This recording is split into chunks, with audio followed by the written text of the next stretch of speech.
आपके साथ भी कोई ऐसी घटना घटी हो जिसका जिक्र करना आपके लिए संभव नहीं है, बदनामी का डर सता रहा है, या किसी ऐसी उलझन में उलझ गए हैं जहां से निकल नहीं पा रहे हैं, आपको किसी सलाह या मार्गदर्शन की जरूरत है, तो आप अपनी कोई भी सामाजिक समस्या ईमेल के जरिए हम तक पहुंचा सकते हैं। हम उस पर एक वीडियो बनाकर आपसे अनुमति लेकर ही प्रकाशित करेंगे। आपकी पहचान गुप्त रखी जाएगी। दर्शकों की प्रतिक्रियाएं, सुझाव, सलाह और मार्गदर्शन ही मुख्य समाधान का जरिया बनेगा, और अपनी समस्या का समाधान पाते हुए दूसरों की समस्या सुलझाएं। सभी दर्शकों को हमारी राधे राधे। आप सभी का स्वागत है हमारे मंच पर। दर्शकों, यह वीडियो केवल सामाजिक जागृति के लिए बनाई गई है। यहाँ हम वही वीडियो प्रस्तुत करते हैं जो समाज के लिए जागरूकता का काम करती है। दर्शकों, आज जो कहानी आई है हमारे पास, यह एक महिला की कहानी है जिसके 2 बच्चे हैं। एक 17 साल की बेटी है और 11 साल का बेटा है, और उसका पति शराबी है और बाहर बहुत सी औरतों से संबंध रखने वाला है। इस महिला ने अपनी दर्दनाक कहानी हमें भेजी है, उस पर प्रस्तुत है यह वीडियो। तो आप सभी से गुजारिश है कि वीडियो पूरी जरूर देखें और आखिर में अपनी प्रतिक्रिया भी इस वीडियो पर जरूर दें। तो चलिए सुनते हैं इस महिला की क्या कहानी है और इसके अनुसार आपकी प्रतिक्रिया का हम इंतजार करेंगे। ये कहती है, मेरी 17 साल की युवा बेटी को देखा कि वो एक लड़के से रात भर बातें करती है। मेरी समस्या इसी को लेकर है। पति के शराबी और दूसरी औरतों के संबंध रखने की वजह से मेरे रिश्ते ठीक नहीं रहे। वह बार बार माफी मांगकर वापस आ जाता है। पिछले कुछ दिनों से हम दोनों फिर साथ रह रहे हैं और रिश्तों को सुधारने का प्रयास कर रहे हैं। मेरे 2 बच्चे हैं, 11 साल का बेटा और 17 साल की बेटी है। मैं अपने बच्चों से हर बात खुलकर करती हूँ ताकि वो समझदार बने और मुझे अपना दोस्त समझे। मेरी बेटी कहती थी कि मुझे रात भर नींद नहीं आती, इसलिए मैं रात को पढ़ती हूँ और दिन में सोती हूँ। ऐसा काफी दिन चला, लेकिन मेरी बेटी अजीब बिहेव करने लगी। तब मैंने उस पर नजर रखी तो देखा कि वो रात में 3-4 बजे तक एक लड़के से बातें करती है। मैंने पूछा तो कहने लगी कि दोस्त है। मैंने उसका फोन लेकर चेक किया तो देखा कि काफी चैट्स थे और देर रात तक वीडियो कॉल्स पर बातें करने की डिटेल्स थी। मैंने बेटी को समझाया कि इन सब का गलत असर पढ़ाई पर पड़ेगा, पर वो मान नहीं रही है। इसकी अभी अगले ही महीने 12वीं की परीक्षा होने वाली है। पढ़ाई में अच्छी थी, लेकिन दिन प्रतिदिन अब पिछड़ती जा रही है। मेरे घर में पहले से ही हम दोनों पति पत्नी के रिश्ते के बीच परेशानी चल रही है, और इधर अब बेटी की समस्या आ गई है। मैं उसे कैसे सही रास्ता दिखाऊं? समझाती हूँ तो कहती है कि मैं डिप्रेशन में जीती हूँ, तो मुझे कोई तो चाहिए जिससे मैं बात कर सकूं। समझ नहीं आ रहा कि मैं बेटी को कैसे समझाऊं।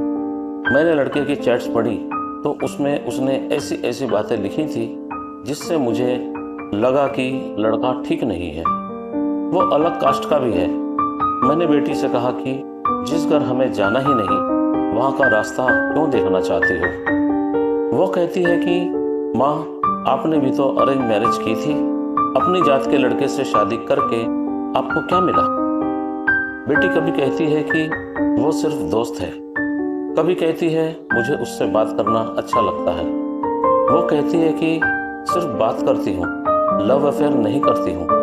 वैसे तो मेरी बेटी बहुत ओपन है और वो हर समस्या पर बात कर लेती है, पर इस बार बात को सीक्रेट रख रही है। मैं सोचती हूँ कि चलो, इस उम्र में आजकल के बच्चों में यह सब चलता है, पर डर भी लगता है कि देर कर दी तो समझाना मुश्किल ना हो जाए। इसने एक ही बात बताई कि वो लड़का पूरी रात जागता है और दिन भर सोता है, अपने माँ बाप की नहीं सुनता। अब मेरी बेटी भी रात भर उससे बात करती है और दिन भर सोती है। मैं कहती हूँ कि अपनी दिनचर्या सही करो, अपने हेल्थ पर ध्यान दो, तो कहती है कि आप मेरी चिंता मत करो, अपने ऊपर ध्यान दो। मेरी बेटी अपने पापा को कुछ समझती ही नहीं। वो काफी दिनों बाद जब घर आए तो बेटी के तौर तरीकों को देखकर इसको समझाया तो मुझसे बोली कि इस आदमी को हमारी जिंदगी में दखल मत देने दो, इनको इन्वॉल्व मत करो। आज तक जब इन्होंने हम लोगों को नहीं देखा तो अब ये क्यों बोल रहे हैं? मुझसे कहती है कि मेरी जिंदगी की बातें पापा से शेयर मत किया करो। कई बार तो ऐसा लगता है कि जैसे वो हम दोनों पति पत्नी की लड़ाई का फायदा उठा रही है।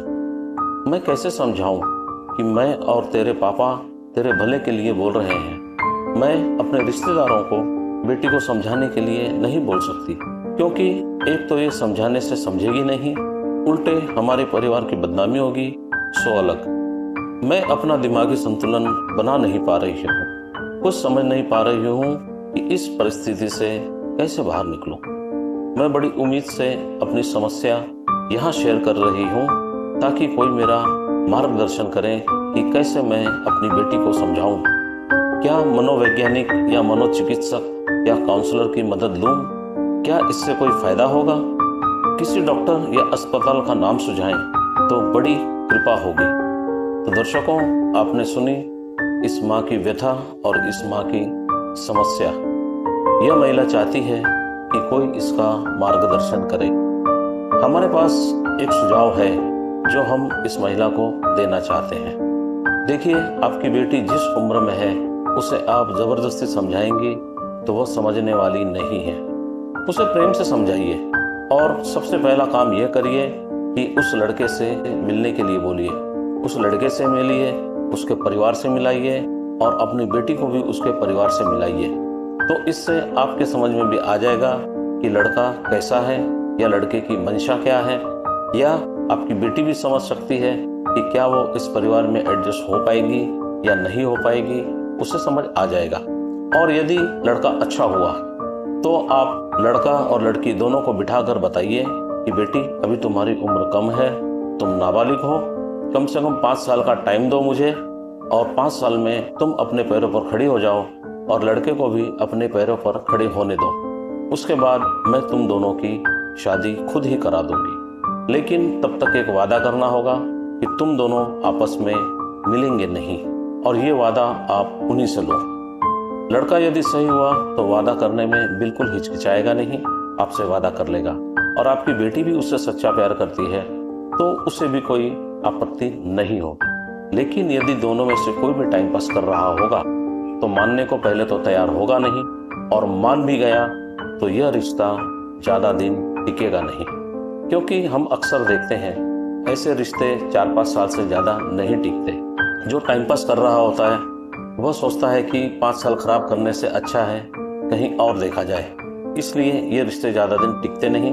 तो ये आप एक मौका ले सकती हैं, और 5 साल के बाद यदि आपको लगता है कि अभी भी दोनों रिश्ता रखना चाहते हैं तो ऐसे बच्चों की शादी करा देनी चाहिए। ऐसे समय पर यदि इनकी शादी नहीं होती है तो आप समझ लीजिए कि आप 4 बच्चों की जिंदगी बर्बाद करेंगे। ये कभी जिंदगी में सुखी नहीं हो पाएंगे, उसी प्यार को ढूंढते रहेंगे और अपनी जिंदगी में दर्द सहते रहेंगे। इसलिए हमारी आपसे गुजारिश है कि 5 साल का टाइम दीजिए, और उसके बाद यदि आपको लगता है कि दोनों अभी भी रिश्ते में हैं तब तो आप शादी करा दीजिए, और रिश्ते में नहीं रहे तो आपको कुछ करने की जरूरत ही नहीं पड़ेगी, अपने आप रास्ता निकल जाएगा। तो दर्शकों, ये थी हमारी राय इस महिला के लिए। आप भी अपने अनुभव से अपनी राय इन्हें दीजिए, कोई मार्गदर्शन करिए, अपनी सलाह दीजिए, अपने सुझाव दीजिए, या आपके जान पहचान में भी कहीं ऐसा चल रहा है तो वहां तक आप ये कहानी शेयर करिए। वीडियो अच्छी लगी हो तो आप इसे लाइक करें, ज़्यादा से ज़्यादा शेयर करें, और चैनल अभी तक सब्सक्राइब नहीं किया है, पहली बार आए हैं चैनल पर, तो आप इस चैनल को सब्सक्राइब करें और बेल आइकन दबाना बिल्कुल ना भूलें, ताकि आने वाली नई वीडियो की नोटिफिकेशन आपको सही समय से मिल सके। तो दर्शकों, मिलते हैं अब नई वीडियो में नई कहानी के साथ। आपने अभी तक हमारा साथ दिया, हमारे मुहिम से जुड़े रहें, इसके लिए आप सभी का बहुत बहुत धन्यवाद, और आप सभी को हमारी तरफ से राधे राधे।